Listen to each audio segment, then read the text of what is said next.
Alright, so I think now's the right time after this Mecum auction this weekend to do a video of kind of my take on what's going on in the collector car world, some of the insanity, and kind of what's going on and kind of where I think we're headed from here. And I also want to talk about the first generation Monte Carlos and what's kind of happening with them and what's different about them versus the rest of the market. So let's get right into it. First and foremost, with the I'll just call it lack of leadership we have in this country. Inflation is going crazy. And it's better to own something in your hand than it is just to have a bunch of money sitting in the bank. So that's one reason why I bought 56 Chevrolet here a few weeks ago. I figured, it's better to have the car. I can enjoy the car than just have the money sitting there and it's just being worth less and less and less every day. Even though one day if I sell it and get $35,000 and stuff's inflated so bad, but at least that $35,000 will be the same as what I paid for it, a few years from now. So that's kind of the way I look at it. So that's why I think the auction this past weekend kind of reflected some of that. But you got to remember, an auction is alcohol and ego. People get fussy, when they get, the alcohol and the ego thing going. So, but that's kind of where I think we're at on why people are buying things. It's because it's better to own something in your hand that's going to have material value than actually have cash, that you can spend, because it's worth less and less. So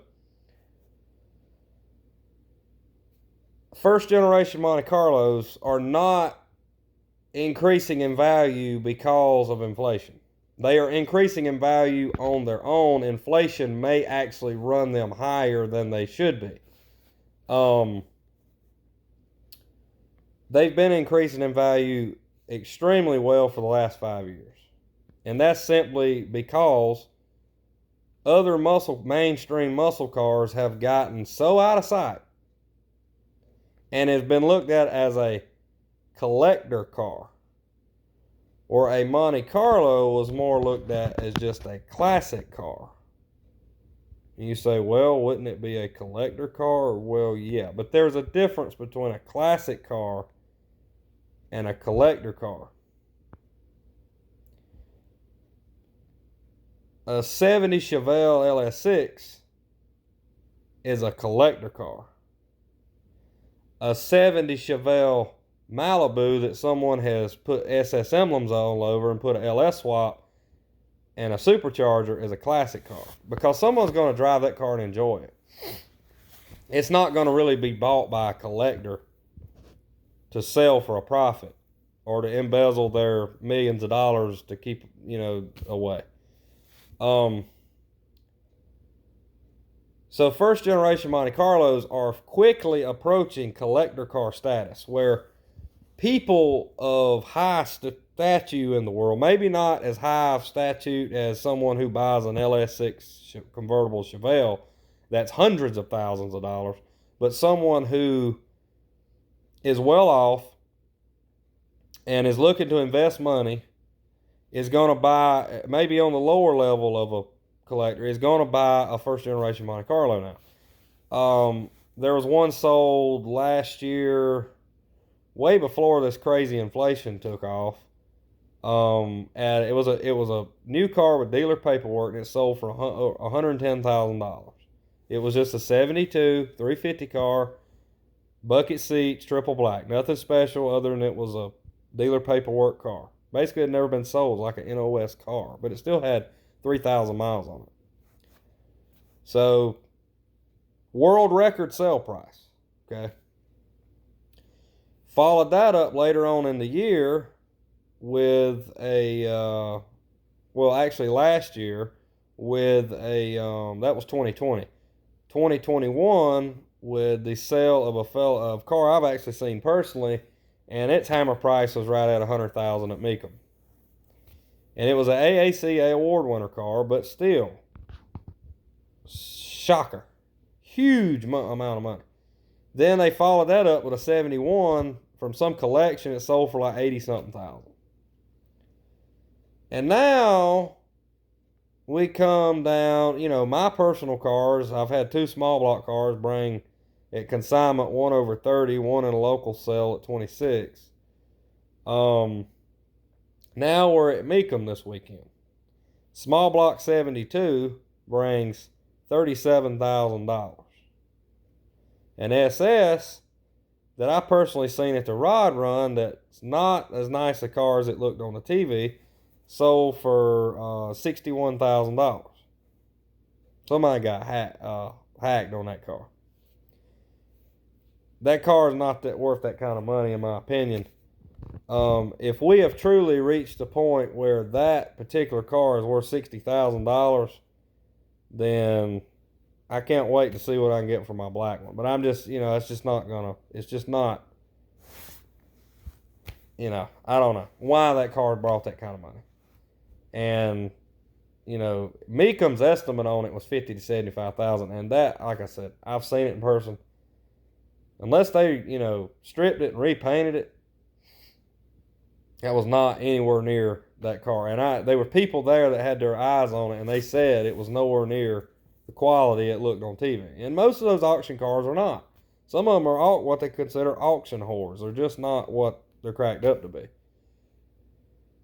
But that's kind of my take on Monte Carlos. I will say, if you're looking to get a first generation Monte Carlo, especially something that's numbers matching, super sport or a 4-speed, now's probably the time to get it. Because with those cars obtaining collector car status now, as time goes by, you're going to have to start dealing with a bunch of fakes. It was never really worth it to fake a SS Monte Carlo. There was no point. It was no point. But now, it's going to be more demand to start faking these cars because they're bringing money. So, just wanted to put that out there. Now would be a good time to buy one if you're going to buy one.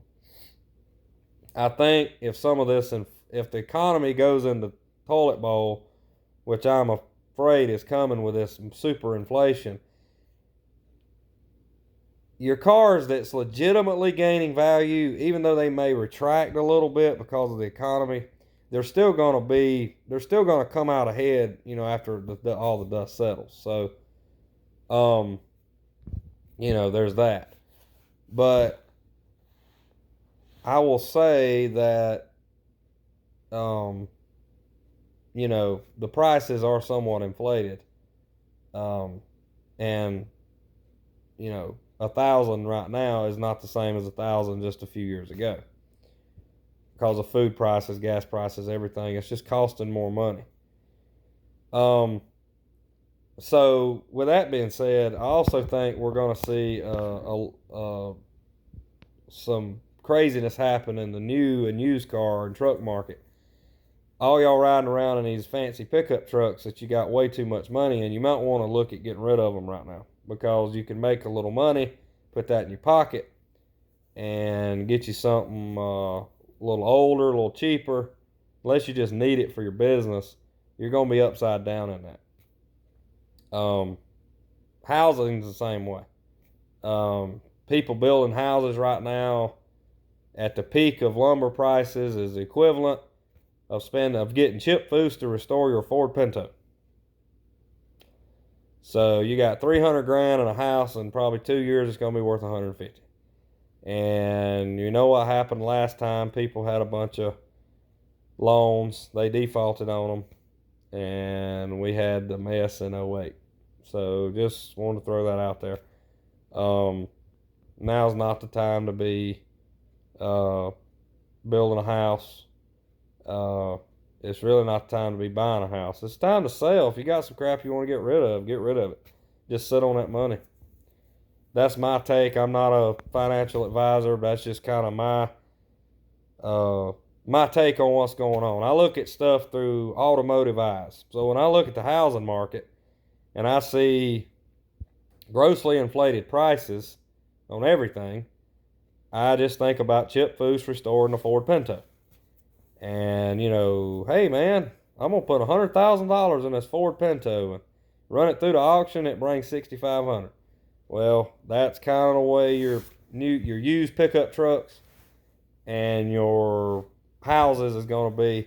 If you're building a place you're going to stay at the rest of your life, go for it, because it's going to eventually be all right. But if you're getting a place you're going to plan on selling maybe in a few years, beware. That's all I'm going to say. Some may disagree. Some say, you should always buy real estate. Well, not necessarily. This is not a good time to buy. I'm sorry. If you can pick it up right now and it keeps going up, you can sell, you can do okay. But I'm not going to harp on real estate. That's just not my thing. But from my eyes looking in, I see trouble in the camp and I see trouble brewing. So just take that for what it's worth. I personally don't have a new truck payment. I'm not going to have one. I live in a double wide. I'm perfectly happy with my double wide. And that's the way it's going to stay. Could care less about living in a big fancy house. Definitely don't want a big fancy house payment. And that's just kind of where I'm at with that. But that's enough about that. So one more thing I wanted to mention is project car prices. They've been inflated for a while. And one of the reasons is a lot of people can come up with $10,000 for a project car easier than they come up with $35,000 for a finished car or a nice car. And I've been down that road. I bought a Project 57. That's how I got started, and that helped me to get my nice 57 several years later. So you got to start somewhere. But 62 bubble tops, just seen one listed for $16,500, and it's a rusted out piece of junk from New York. I'm sorry, but I hope no one pays that amount of money for that car. It's just totally insane. I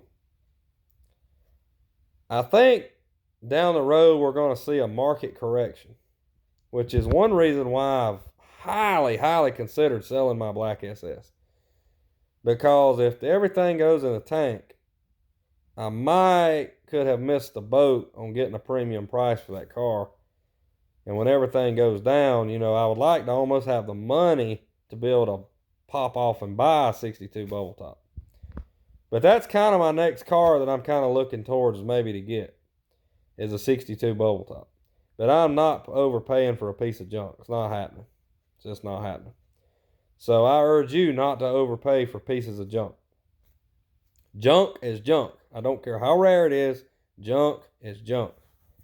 And there's a reason some of these cars are bringing the money they do when they're finished. It's because they cost a lot to restore, and a lot of the aftermarket parts is not available for a lot of your of those era of cars, especially your 59 Impala convertibles. That's out of sight, but the aftermarket's just not there. So if you got a rusted out piece of junk, you're gonna have to go buy a good two-door hardtop to build your convertible. You're gonna have $50,000 in the basket case and the project. So just be aware of that. That's just kind of some of the things that I kind of see as the outside looking in. And to summarize, first generation Monte Carlos have arrived. They are getting to be collector cars at this point. Me growing up and liking those cars and growing to love them as much as I do, the head's kind of, all right, we're finally getting there. But, I kind of be like, oh, man. I used to buy these cars for $500, $1,000, $1,200. Those same cars now, people's wanting $3,500 for. I used to buy them for parts, and now they're projects. People's fixing the cars that I used to part out 15 years ago when I first started when I was in high school. So I'm glad to see them get more notoriety. I'm glad to see the aftermarket picking up on them, We got the hoods now. Fenders are supposed to be coming, although they won't fit worth a flip. I'll go ahead and warn you. At least we'll have some decent patch panels, you know, at the fenders. We do need a tail section. We got full quarters by AMD. That's really good. So, and the hoods are pretty good that they're making. So we got support. We're getting there. And, you know, now it's more justified spending big money to restore one of these cars, because they're getting appreciation and they're getting notoriety. So anyway, that's just kind of my take on things. With the Monte Carlos, I think now's a good time to buy one, if you're going to buy one, even with the market correction I feel like it's coming with the inflation. Still, I mean, if you're going to keep it for several years, I don't see a problem pulling the trigger on the lower end cars, 50,000 and below. You can't go wrong. Those cars are always going to kind of hold their value, but your big money cars definitely could see a big market correction on those. So anyway, that's kind of what I got on that. So take this and with it and do what you may, but that's kind of where I see things headed. Stay out of your chip foose Pinto, and for gosh sakes, get out of that $80,000 pickup truck. Thanks for watching. We'll see you next time. Like, share. If you have any comments, if you have anything you want to add, put it in the comments. Maybe something I kind of forgot. Maybe I'd like to know your take of kind of what you're seeing. But that's kind of the way I see things. So anyway, thanks for watching. We'll see y'all next time.